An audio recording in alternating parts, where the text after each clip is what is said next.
शख्स बैठा था, अब्दुल मलक बिन मरवान।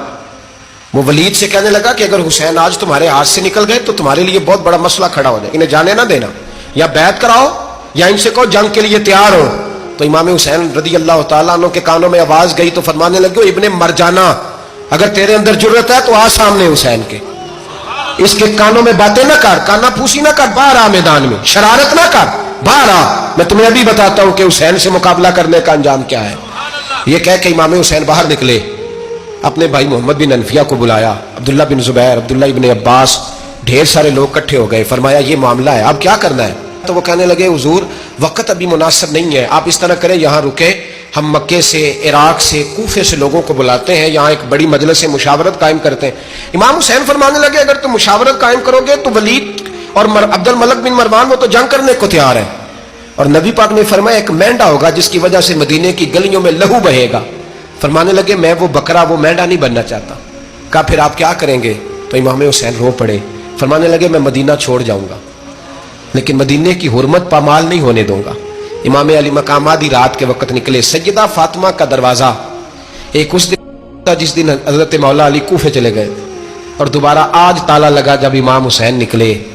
आप जन्नतुल बकी के पीछे खड़े होकर हुजूर का रोजा देखने लगे। उस वक्त गुंबद तो नहीं होता था, रोजा देखने लगे। नाना तेरे करम के खजीने की खैर हो, मैं जा रहा हूं तेरे मदीने की खैर हो। सारा खानदान ले गए, मक्के तशरीफ ले गए। हज के अय्याम करीब आने वाले थे।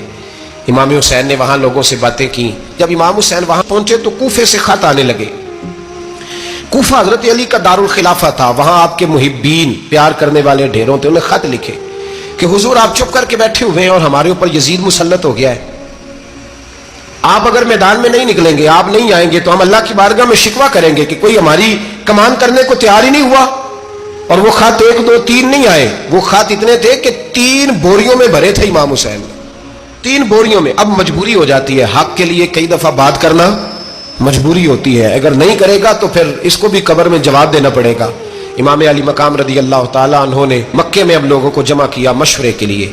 हर बंदे ने कहा हुजूर वो बुला तो रहे हैं पर अपने वादों के पक्के।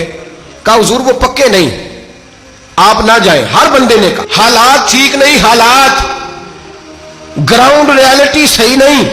यही मशवरा आज भी हर बंदा देता है, अभी हालात नहीं। इतने खराब हालात कभी नहीं हुए थे जितने इमाम हुसैन के दौर में थे। लेकिन फरमाया मैं दीन के खिलाफ गलत हुक्मरान को मुसल्लत होने की इजाजत, बोल के बताइए, बोल के, गलत हुक्मरान को मुसल्लत होने की इजाजत मुजाहमत करूंगा, मुखालफत करूंगा। इमाम कहने लगे कोई बात नहीं, वो मेरे साथ चले ना चले लेकिन मैं कूफे जाऊंगा। वो लोग मेरे साथ खड़ा होने को तैयार है तो वो झूठ है या सच है, पर मैं चलूंगा।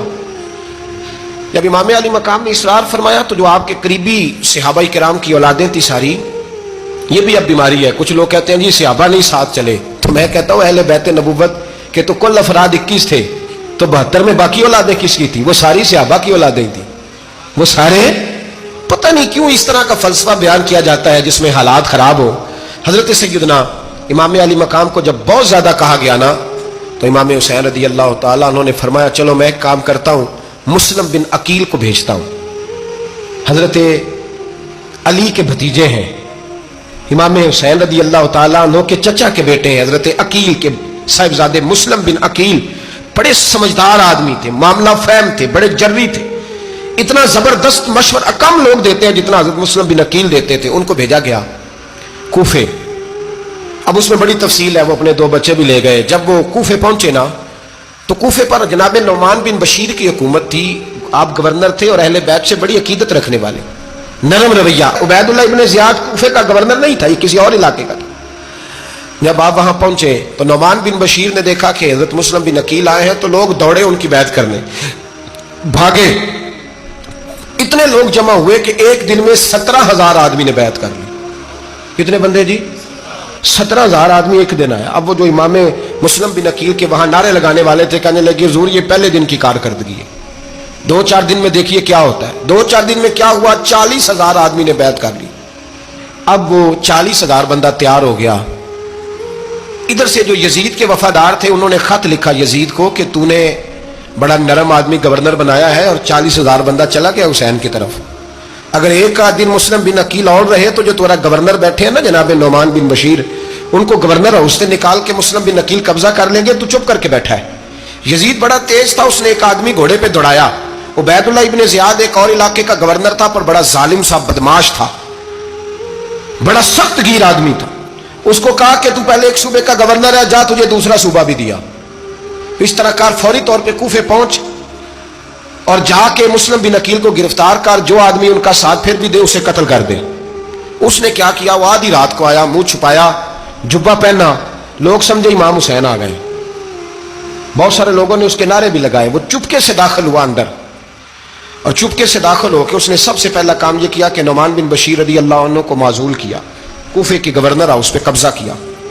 پھر اس نے اسی وقت سوئے ہوئے سرکردہ لوگ، جس طرح ایک گاؤں کا چودھری دوسرے کا محلے میں قبیلوں کے جو لوگ تھے چودھریوں کو بلایا، کچھ کو سزائیں دی، کچھ کو سخت کہا، کچھ کو ان کے عیب گنوائے کہ وہ تمہارا فلانا مسئلہ پھر خراب کر دوں گا، بلیک میل کیا۔